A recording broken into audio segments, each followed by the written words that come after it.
Hi, everyone, and welcome back to Reflect Forward. I'm your host, Carrie Siggins. Oh boy, I hope you've been hanging in there. It's been a wild few weeks, no doubt. On top of everything that's been happening around the world, I've also been doing my 2021 planning, which just seems to add to things. And it's always a stressful time of year when you're putting together budgets and plans. And my team presented to our board of directors last week, and they did a fantastic job. But everybody was really glad when the week was over. One of my directors said at the end of the session, "Boy, I bet you feel good. You're seeing light at the end of the tunnel." And I said, "Yes, but I'm entering another tunnel right after this one." It's been that kind of year, one tunnel after the other. When you see the light, it's short-lived. I'm really looking forward to 2021. Hopefully there are far fewer tunnels. Okay, now for my guest. I'm so happy to tee up this amazing person. Ben Wright is the founder of Velocity Global, a global employment solutions firm based in Denver, Colorado. Ben is a great friend of mine. I met him several years ago at a World Trade Center event in Denver, Colorado. We both became members of YPO Colorado. YPO is Young Presidents Organization. But we didn't know that we were both going to become members. And then we ran into each other and we're like, "Hey, I know you. And I really appreciate getting to know him over the past several years. Ben will explain what Velocity Global does, but in a nutshell, they employ people in countries all around the world on behalf of their clients. It's one of Colorado's fastest growing companies. They've won dozens of awards for leadership, culture, and growth. And really funny story, this past weekend, while my family and I were watching the Masters, all of a sudden I see Billy Horschel pop up on screen with a Velocity Global hat. And I was like, "Hey, I know that guy. I know that CEO." So I took a picture of my TV screen, which seemed a little bit weird, but it was like, okay, I'm going to send this to Ben and say, "Hey, you're famous. Did you know that Billy's wearing your hat?" And he laughed and he said, yes, that Velocity Global had put in a bid to sponsor Billy's hat and they won. And their bid was half of the other company that bid it. But Billy said, after doing research on the companies, "I'm picking Velocity Global, even though they aren't bidding as much for the sponsorship, because I think their CEO is a really cool guy." And I could not agree more. Really even better story. By luck of the draw, Billy happens to be golfing with Tiger Woods. So there's so much airtime. That Velocity Global hat was everywhere. So I really hope that Ben and his team saw a lot of increased traffic on their website as people were trying to learn about what Velocity Global does. All right, back to Ben. So Ben founded the company as a first-time entrepreneur in 2014. So he had no idea what he was doing starting this company, but he believed so much in his idea that he quit his job and started the company. And he will share the lessons and insights he's gained along the way, how he's built a team, less mistakes he's made. We talk about all kinds of fun things. He is one of the most humble and authentic leaders I know. And we share lots of laughs in this podcast. And I know you will love it as much as I do. Give me just 1 minute and I'll be right back.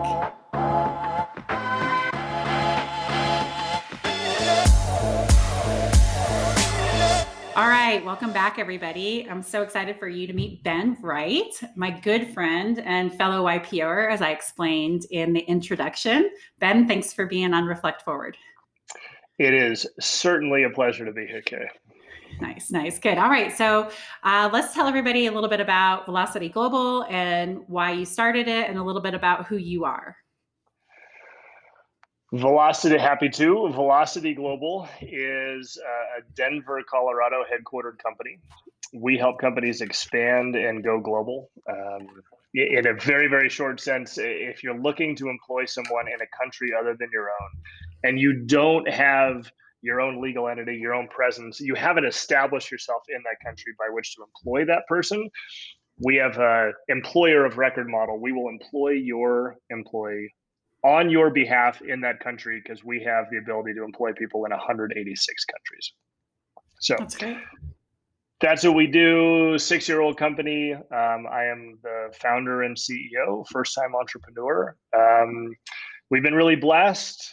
We've been kind of growing like crazy. 6 years in, we've got 250 of our own employees located across a dozen countries of our own. Probably north of 200 million this year in revenue. Ended up number 4 2 years ago, our first year we could apply on the Inc. 5000 list, which is way cool. I mean, I remember walking by a buddy's office once and seeing, an Inc. 5000 plaque. Man, I wonder if I could be on the Inc. 5000 someday. And so to end up number 4 was just, it still kind of blows my mind. It's something I'm real proud of. But anyway, that's us. Great team. And we help companies go global. So how did you start this company? How did you know that this was such a need that was out there? I was an employee, again, first-time entrepreneur. So obviously before this, I was an employee of a company, and we helped our clients set up their legal entities and subsidiaries all around the world. And then we helped them with all that compliance. And Carrie, I feel so fortunate and blessed that at that moment I was listening. We started having companies coming to us and saying, hey, Ben, I understand you guys could help us set up our company in Saudi Arabia. But honestly, like, I've been there, done that. Setting up a company in a foreign country sucks. I know it. I've done it. I just want to hire this person. You guys do business all over the world. Can't you just employ him for us? And so I started looking around as the questions, kind of repeatedly started coming in, and I just couldn't find anybody offering a service like this. So again, a lot of good bounces along the way. I brought it to our founder at the time, and I said, hey, I think we ought to be in the space. And I raised my hand. I'd be happy to run it. And he looked at me and said, I'm just not interested. I don't know whether it was me running it or the space. Either way, he wasn't interested.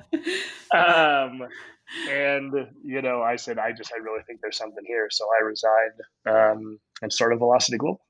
That's scary. Sure enough, right? I mean, we've had a great wind at our back the whole way. So it turns out there really was something there. So anyway.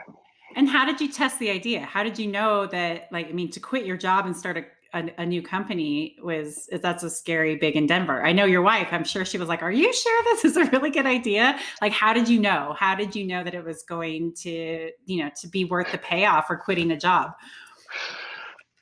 I mean, Carrie, if there's anybody listening here today who's ever been an entrepreneur, can you honestly look in the mirror and answer that question and be like, yes, I just knew this was no. I mean, and it's like one of the things that I've learned about being a CEO, again, for the first time, is you never know, right? I mean, you never know unequivocally. I mean, there are certainly times when your gut says, I am 99% certain this is the direction we got to go. But I didn't know, probably the biggest challenge I've had to overcome was very first convincing my wife. She said, you're leaving a pretty well-paying job.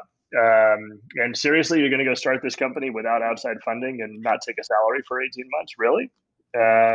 With our mortgage and our 2-year-old child and everything else. And so I finally obviously got her to come around on that.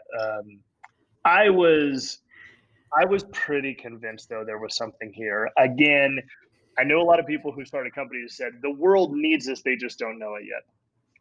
It turns out the world needed Twitter and they just didn't know it yet, right? That's absolutely true. The world needed Uber and it hadn't happened yet. I question if the world still thinks we need Twitter. I'm joking. Yeah, well, I'm kind of totally with you on that. Anyway, enough about Twitter. Back to you. Yeah, that's a really, really fair point. But there were enough companies, enough executives saying, gosh, I need something like this. And it just doesn't exist, right? And so I figured if a half dozen companies over the course of a 2-month period had asked for something like this, when a service like that didn't even exist, and they couldn't even totally understand exactly what it looked like, they just know they needed it. I figured that if I can at least land those half dozen companies, maybe I could replace my income. Yeah. Well, that's how I first met you. It was at a World Trade Center event in Denver. But it was before we were both in YPO, and you were talking about the exact thing that I was thinking of. Okay, I have to start operations in Europe, and what am I going to do, and how do I go about this? And so it was very relevant when I met you. And of course, we've had several conversations, but I agree with you. I think it's something that's much needed in the world. Well, I appreciate that. And then you finished the story, and then you went home and hired us, right? Exactly. No, for those listening at home, No, that's not true. Carrie that's did not not what actually go home happened. and hire us. No, that's not what happened. But we did talk about a lot of different things. We looked at Germany and we looked at India, and I think that there's probably going to be some time in our future when we work together, because I probably am going to want to have employees in Saudi Arabia. Since you mention it. That's so funny. Well, listen, it's all good, and it would be a delight. I just hope that some of kind of my international experiences help guide some of your decisions along the way. Going back to, I mean, do we ever really know what the right direction is? Not Exactly. necessarily. We just make our best guess. So surrounding yourself by people who know stuff is good. That's absolutely right. That's absolutely right. All right. So, as a first-time entrepreneur, what was the most like eye-opening thing that you learned in that journey? Boy, the most eye-opening thing that I learned along that journey, I think probably I've already talked about this to a small degree, is I used to put executives, particularly the CEO, on these pedestals, right? I'd look at that CEO and say, my gosh, she knows what she's talking about. She's totally poised, totally put together, right? The toughest of decisions they handle with grace, right? And they just go. One of the big realizations for me is anybody can do it. If I can do it, anybody can do it. It is just a matter of what really separates people, I think, is most are kind of unwilling to take that leap. Yep. And that's no disrespect at all to anybody. It's just that I truly believe if you get up the courage and you take that leap, that net will appear. What exactly that net looks like, who knows, right? In my particular case, again, I think I've been particularly blessed. We've had a lot of success along the way. It's kind of been a quote unquote success net. But even if you don't, the learnings along the way are just absolutely incredible. And in some ways, that's what that net looks like. Yeah. So I think it's taught me to take courageous challenges in my life. And again, it's one of those things where it just made me realize, like, my gosh, for a long time told myself, you don't really have what it takes to go be a CEO or go be a founder. And I realize now that what it really just takes is kind of the courage. Yeah, I talked about this in my last podcast, and I think it does take courage, but it also takes that you have to be willing to go the extra mile. And a lot of people aren't, whether it's fear that holds them back or time that holds them back, or, whatever it is, those self-limiting beliefs. But the going out there and doing the extra work and going that extra mile can be a little bit lonely, because it is hard and there's not a lot of people out there, because it does take perseverance, and you have to be willing to handle the downs that come along with the ups. And so, I don't know that everybody can do it, but certainly if you are going to, you have to be willing to go that extra mile. For sure. And I think you hit upon a really important point around those self-limiting beliefs. And for those listening to your podcast here today who aren't at the C-suite level or aren't a CEO, know that those self-limiting beliefs are ubiquitous, regardless of what position you're in within the organization, right? I deal and struggle with those on a daily basis, right? And those are the things that I have to constantly keep at bay. Yeah, I agree with you. And I think that a lot of people, it goes back to that initial part of our conversation with, you think you put people on this pedestal and you think, oh, well, this person handles every decision with grace and can just keep, succeeding and persevering. And really, we're all human and we all are facing those self-doubts. And yes, you have to put, your game face on when you have to make a hard decision, and you have to look at your company and say, here's where we're going, or we have to make layoffs, or we have to do this or that are really hard. But I think a lot of people think that CEOs have all the answers and that they don't have the same fears and insecurities as non-executives. And then I think that that's just absolutely not true. It is absolutely not true. I know it for a fact. Yep, I'll tell you firsthand. All right. So not only have you did you get onto the Inc. 5000 list, you've also gotten several leadership accolades yourself. So congratulations, and they're well deserved. Can you tell us about your leadership philosophy and what you think you do differently than others? Leadership philosophy that's different than others. I honestly can't say I've spent a ton of time really noodling on this or thinking about it, because to a certain degree, my leadership style, I think, is just leading from authenticity. And so what you see is what you get with me, for better or for worse. I'm sure some of the folks in my organization, particularly some of my executive team, will roll their eyes in some ways. Yeah, what you see is what you get. But hopefully, in all, it's a net positive. And so, I think that authenticity and authentic leadership, which there's been books and books and books written on, right? But it's about the only way that I know how to operate just in life. And so that's one of the big things. Potentially is an attribute there of humility. And I fully recognize the irony of patting oneself on the back for being humble is not a really humble statement. um, but I was listening to a podcast the other day, a friend of mine who does a podcast, really, really great one. And he had this guest on, and they were talking about humility, and he was quoting somebody who said, humility is not thinking less about yourself. It's thinking about yourself less. Mm-hmm. Right. And one of our core values here at Velocity Global is service. And said another way is really that humility, right? The less you can kind of focus on yourself or what you perceive to be in that very moment, the most important thing for you, I should say for Ben, the more that it frees me up to be able to think about others and put myself in other people's shoes and operate, not lead from humility, but just operate from a place of humility. Yep. And I think honestly, being a first-time entrepreneur, that's really helped too, because I have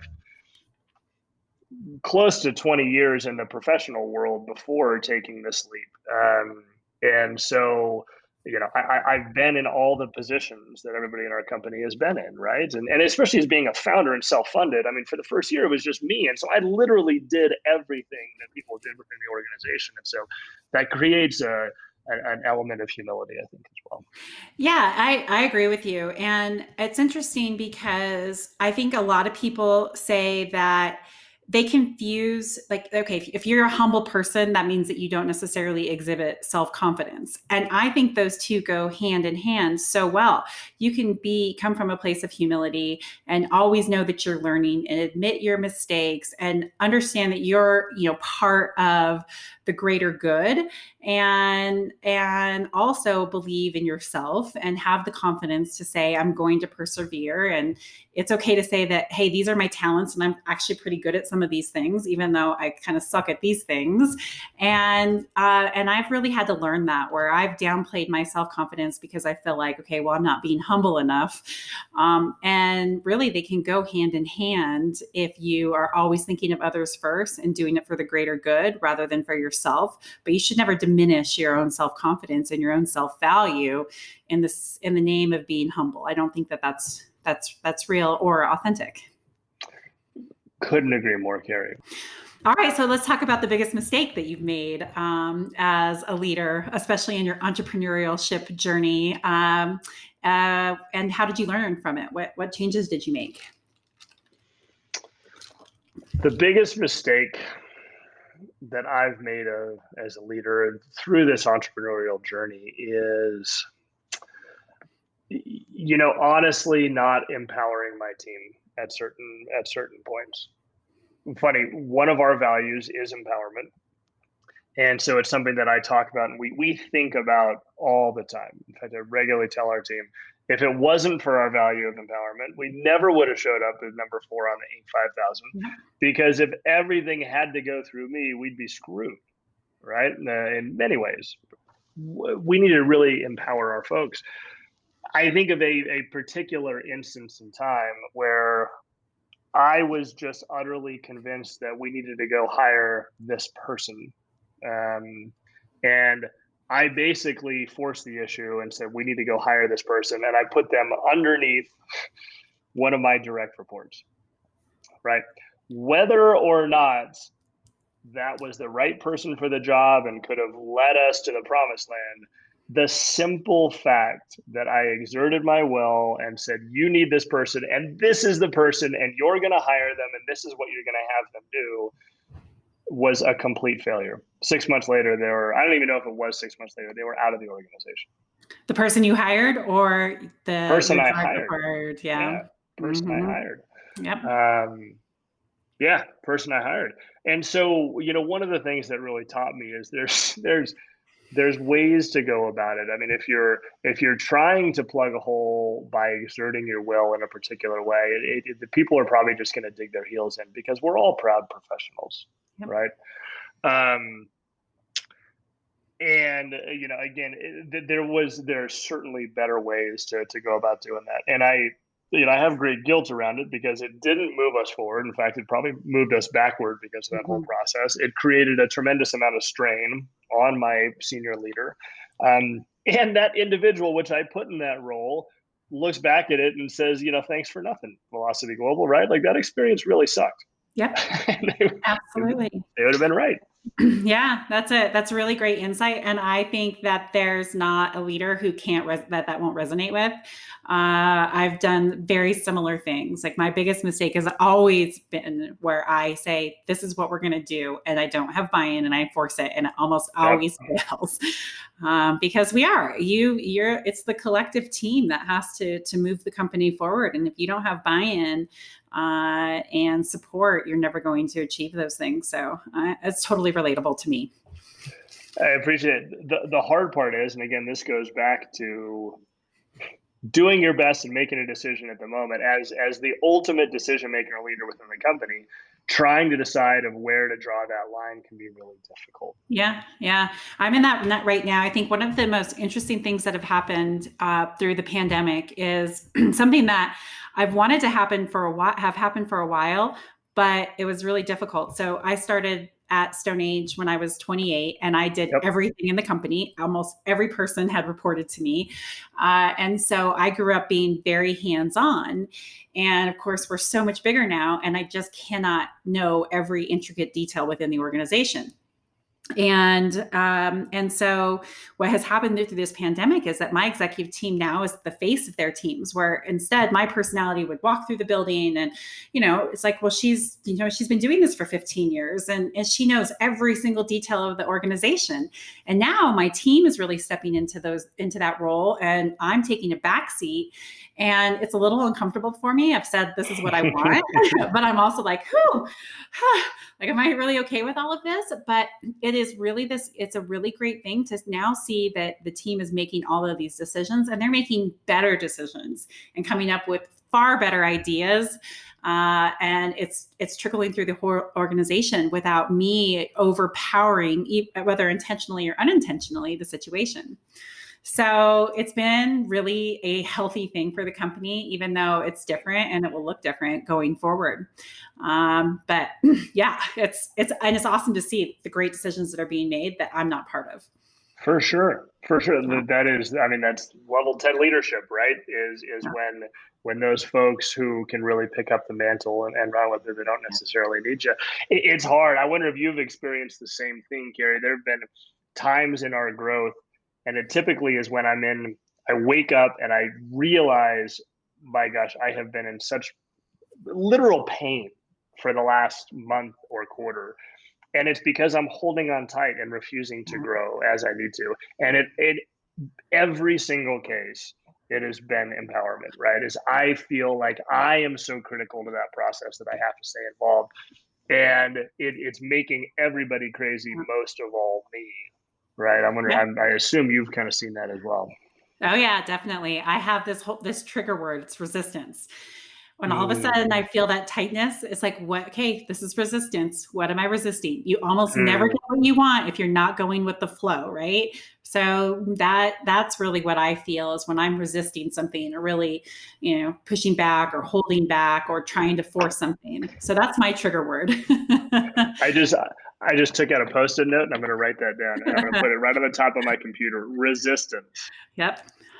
It is the root of so much self-induced pain. There you go. All right, let's talk about Velocity Global for a little bit. So, what's your vision for the company, and what do you do best as an organization? The vision for the company is, let me describe it this way. I started the company with three principal goals. One is I wanted to create a company and environment that was a truly once in a career professional opportunity that for everybody that came and worked here. I shared with you that one person I tried to jam in, and I am certain he would probably look at you and say, yeah, it was not a once in a career professional opportunity. So I haven't hit it that 100%, and I know that, but it's sure my goal. And if someday, when who knows, maybe some of us will retire from Velocity Global someday, but for all the rest of everybody who move on to that next one, move on in their career, if they look back someday and they say that was the best professional experience I ever had, I will consider it a huge success. Two, I want to take care of my family, and for what it's worth, take care of my family is not, three vacation homes and flying around in private planes and that whole thing. It's a roof over our head. It's college if they choose to go, paid for. It's the basic things kind of taken care of, right? And then three, I want to just be able to give back to the community in which I live and work. And so the vision is, our goal is to grow this thing and grow this thing big, because it really kind of helps me accomplish all three of those goals. Just because you're big doesn't mean it's a once in a professional opportunity for the employees that work here. But let's take, for example, someone who started really early in the organization, our 10th employee. You went from a couple 100,000 in revenue to multi-billion in revenue. You've watched that entire thing. You've played a critical part in that entire thing in its growth cycle. You can go get just about any job that you want after this, right? Yeah. You are going to be so valuable because of the lessons that you learned along the way. And so that's honestly what that vision is. The word that comes to mind as you were explaining all of that is impact. It seems like, impact in your employee's life, impact in your family's life, impact in your community. And of course, I know you, so I know that is something that's important to you. But that's really what it sounds like you're saying is, how do you make the biggest impact possible? Bingo. Yeah. Bingo. You asked early on what's one thing that surprised me. And another thing that surprised me, now that I think about it with Velocity Global, is, again, being a first-time entrepreneur, is how you can use the platform of a company for good. I think, and despite growing up and being in the business world, I always looked at companies as a platform of just creating a product or a service and then profit machines, right? But frankly, while some of those things can and potentially do happen along the way, you really have a platform. And we talk about giving back to the community.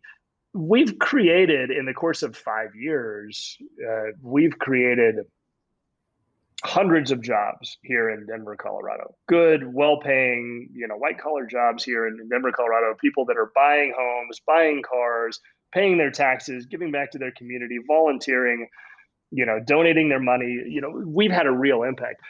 But that's great and that's good. But that's peripheral.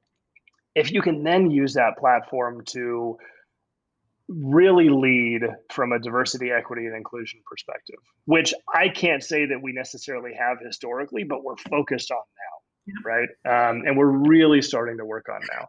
If you can create a community where, hey, I know we all work together, but we're all going to really purposefully give back to the communities in which we live and work, you're able to do it. We do it once a year Velocity Global Day of Giving, and every country in which we operate, our teams choose the organization they want to get involved in, and we shut the whole company down for a day.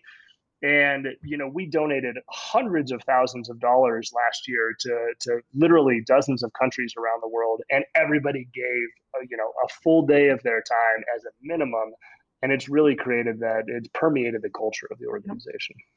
So if our viewers could, our listeners could see it, see a big smile on my face, because this is so what I believe. I believe that businesses can solve every problem in this world if we decided that that's what we wanted to do.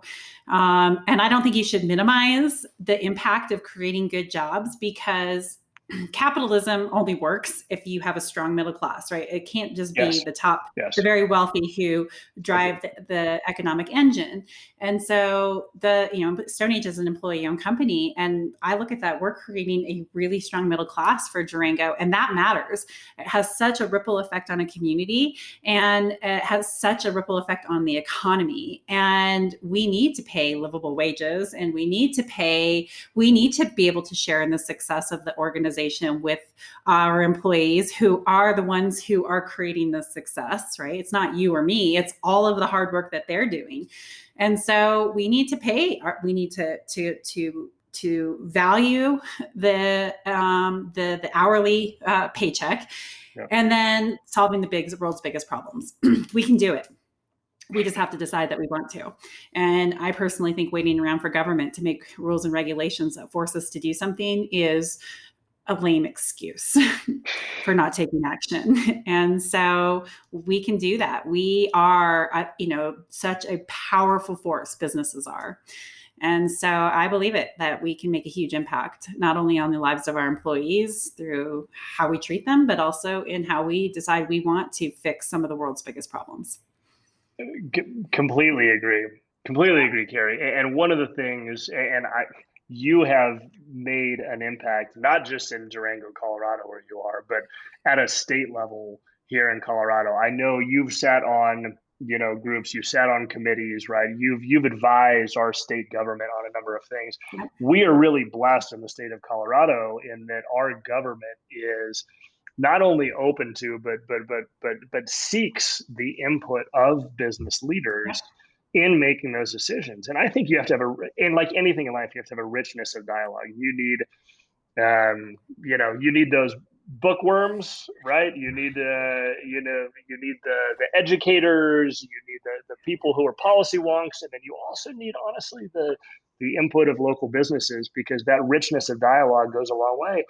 And I know a lot of governments, some states here in the US and a lot of governments around the world that don't necessarily look at it that way. And of course, there's some governments that go too far. I mean, you can have too big of a representation from the business world and business leaders, right? It's really that balance.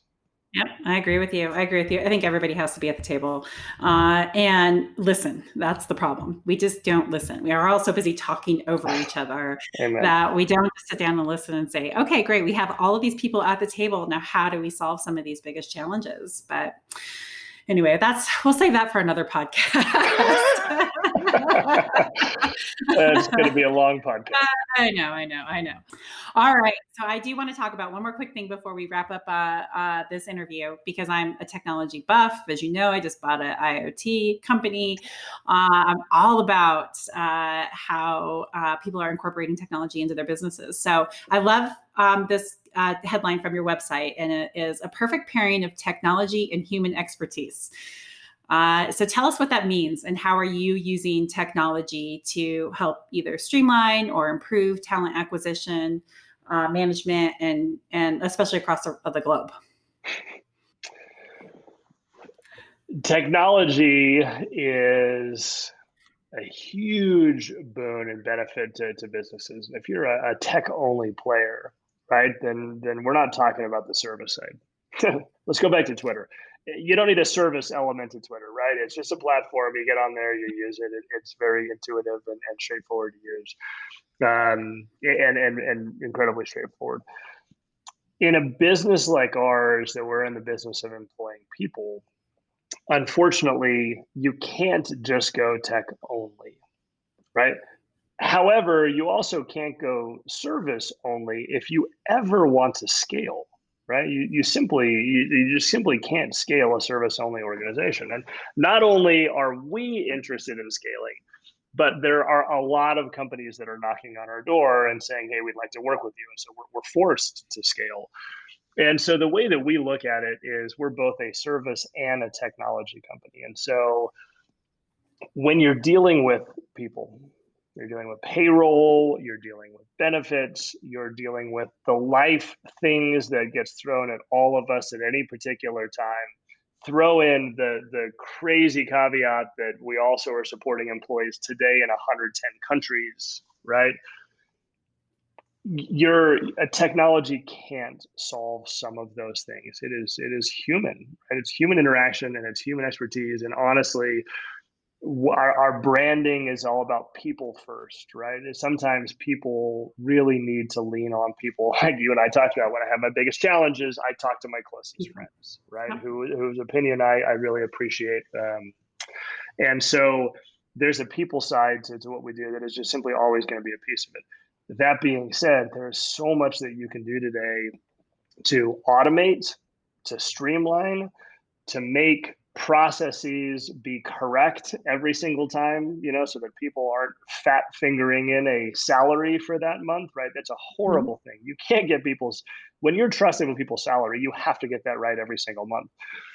There is so much that you can automate there. Unfortunately, you can't automate 100% of it because stuff is going to come up, right? And oh my gosh, we forgot to tell you that actually that person got a pay raise, and you got to make sure you push that through, right? There's just a human element to that whole thing. And so we're in the business of both being a technology and a service. And I got to tell you, it's fun to watch and see. We've created this marketplace, we've created this sector, and there are starting to be competition coming up. And Carrie, it's fascinating. Typical life cycle of a sector. First, we got some kind of competitors in who are just kind of trying to compete on a low cost basis. Then you start seeing the next phase, which is the technologists saying, we're going to technologify this whole thing, right? You can just do tech only. And so it's just going to be fun to watch some of those new startups come in and what they're able to accomplish. But you got to have both. I'm with you. I'm totally with you. Both companies that I run, we are all about solutions as a service, and solutions it's the human aspect of it. It's the technology aspect for us, both software, data, and an actual, physical product, and how you combine that to create real value. So I'm with you. I just think that, right, the pairing of technology and human expertise, like that's where all of this is going. 10 years from now, that's still going to be a very relevant headline. I believe so as well. Until we can get robots to think and behave like humans, which is actually really terrifying. Yeah, I agree. Another podcast topic. You'll have to get Elon on for that one. He's got plenty of ideas. He's on my list. I will have him on my podcast someday. There you go. All right. So let's, as we get ready to wrap up this interview, let's talk a little bit more about leadership. So who's had the most profound impact on you in your leadership journey? Who or what, I should say. Honestly, there are some really strong leaders from a positive perspective, but I actually think back to a leader in a very negative perspective and way that had the biggest profound impact on me. It shaped the culture and experience at this company. And, I'm not going to name names, but the culture and experience of that company honestly was the foundational building blocks of who we are today. And the culture of always hiring from the outside, not trusting your people, not investing in your people and allowing them to grow up in the organization, trying to coach them to the point where they reach their own threshold of incompetence, instead of just saying, we're just not going to coach you.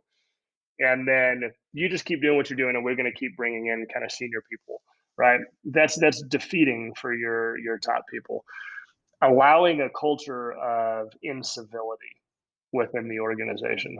It is crazy to me, and I think back about this particular organization, crazy to me how one particular individual can spoil it for the entire organization, willfully just being uncivil to everybody around them, and management turning a blind eye. Right? It sets you back so far. And then finally, just honestly living by a core value of ethics, right? Like, you know what? Senior people in the management team probably shouldn't be messing around, right? Oh my God, I share that exact same philosophy. Like, what are Yeah. you doing? I know. It turns out that you're really kind of supposed to act like a leader and do the right thing. And then you have to have that level of expectation. And that has set the tone for us as an organization. And I will tell you that there are people who are no longer here at Velocity Global because I started witnessing some of those things, and I said, "This is not the place for you."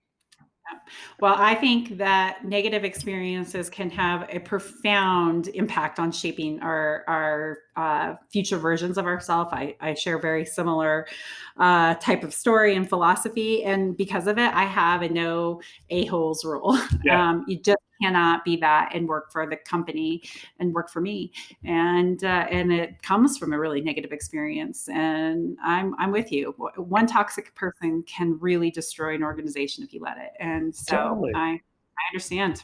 Yeah. totally. And you can have bad days, Absolutely. and sometimes the stuff that happens at home bleeds into work, and the stuff that happens at work bleeds into home. And that's because we're human, right? That's because we're people. But yeah, Yeah, you have to leave room for the messiness of humanity because we yes, are messy, yes, but you can still say, I day over day, I have these expectations, and this is the level, this is how we're going to work together, and so you can still have that messiness, but I don't know. For me, it's always, the cover up is always worse than the crime. So I always try to talk to people about when you're having a bad day or you make a mistake, let's just get it on the table because then we can do something about it. But yep. it's when you pretend it doesn't happen or you don't talk about it or you hide it, that's when it really festers and it makes it a lot harder to do something And positive, Carrie, to have a positive outcome. that's what makes you an amazing leader. Oh, thanks. I don't know about that, but thank you. It's only Well, because I've lived it. I know, I mean, I yeah. made those mistakes early on in my career, so I get it. But we all just have to make room for each other's messiness and still hold ourselves to a high level of accountability. We do. We do. I completely agree. Assume positive intent, but do your best every day. Absolutely. Absolutely. All right. So the name of this podcast is Reflect Forward, which has a lot of different meanings to me, but I'm curious as to what you think, or what does Reflect Forward mean to you, and how do you use it in your own leadership style? Oh my gosh. Like, what to talk about a perfect dovetail, right? We're just like this literally is what we're just talking about. Yeah. It is, for me, reflect forward is learning from the past, right? And boy, I think we feel like we've talked about this so many different ways through this podcast here today. We talked about the net that appears. Maybe that net is diamond crusted, right? It's been fantastic and it's beautiful and it's great. Maybe that net is old and ratty and it holds you up, but oh my gosh, it was really touch and go there for a little while, right? The lessons that you learn along the way are, if you learn those lessons and kind of reflect as you go forward, that's what's really huge. I got two kids, love my kids absolutely to death. One of the things we work on with our daughter right now is you can't make the same mistakes Mm-hmm. over and over and over again, right? Therein kind of lies the problem, and therein lies the issue. She's a great girl, and she's got a tremendous future and incredibly bright. I'm really, really proud of her. But that's one of the things we're working on is you need to reflect upon, that which happened, learn those lessons, and then the next time apply. Yep. I think that's great advice. All right. How can people find you? How can people find me? So company, velocityglobal.com, very, very simple. I'm on LinkedIn. My team's kind of trying to get me to be on Twitter a little bit more, but I'm resisting a little bit. I deleted my Facebook account, so that's not going to be any help to you. So yeah, those are the things. Ben Wright, again, Velocity Global, and you can find me on LinkedIn. And yeah, happy to connect on anything. Certainly, if there's anything about global business, happy to share with you my experience and strength and hope along the way. And if you want good leadership advice, then Carrie, make sure you tell everybody how they find you. Oh, yeah, thanks. No, I'm sending them your way. All right, this has been awesome. Thanks so much for coming on the podcast, Ben. It's been great interviewing you, and I hope you had as much fun as I did. Oh, are you kidding me? It's the best. Carrie, you're the best.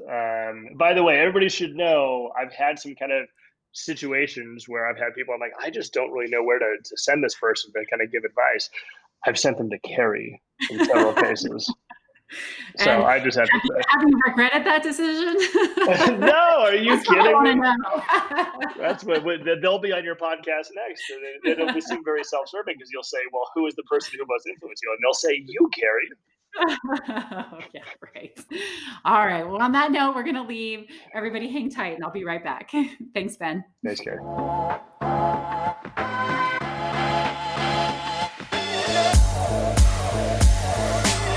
I hope you enjoyed this interview. Ben is such a fantastic person, and I am so lucky to know him. I learned so much from that podcast. I hope you did too. Okay, so as you know, on this show, I answer questions that I receive about leadership, personal and professional development, and life in general. This week's question comes from a customer of ours who said, Carrie, the Stone Age team is remarkable. I love working with you guys.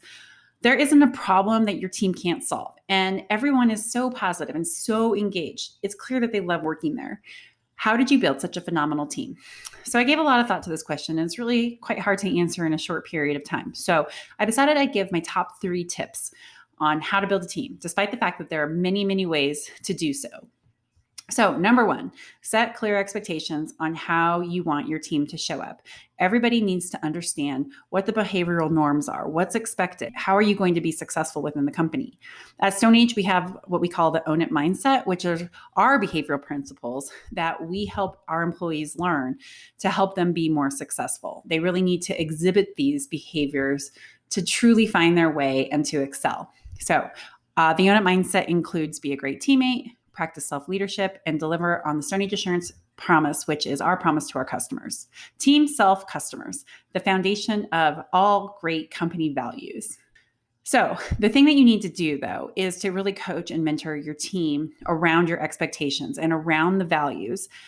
Most of us are not just going to come into an organization and exhibit everything that a company is about. People need support, they need growth opportunities, and they need feedback on how to really be as successful as possible. So coach and mentor, but also hold your team accountable to living by these principles and values. One bad apple can ruin a team. Number 2, make sure everyone on your team understands the vision, goals, and what success looks like. You need to tie these to the outcomes that you expect and that the company expects. To have a great team, everyone needs to be pulling in the same direction, to feel part of a team, to feel successful.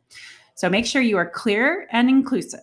Don't leave anybody out. Everybody wants to feel like they're part of the team, and they can only do that when they're really clear on what they need to deliver and what success looks like.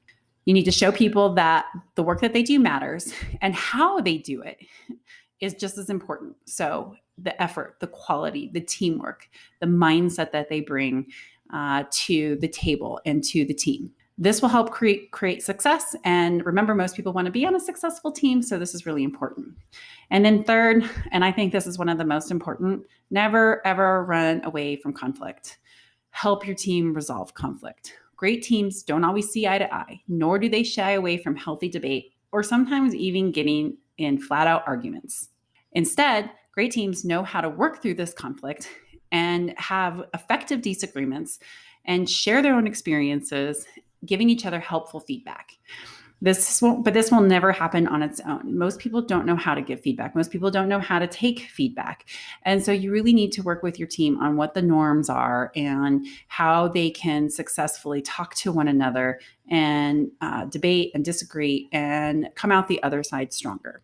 So conflict can be constructive. You need to teach your team how to listen for other understanding rather than debating to win, but never let conflict fester. Help your team really work through it so it strengthens the team. So those are my tips. I hope you found them useful. There are many more, and I would love to hear from you on what you do to help build a successful team. Always feel free to shoot me a question if you want me to answer it on the show. I really hope that you enjoyed today, and I look forward to hosting you on the next Reflect Forward episode.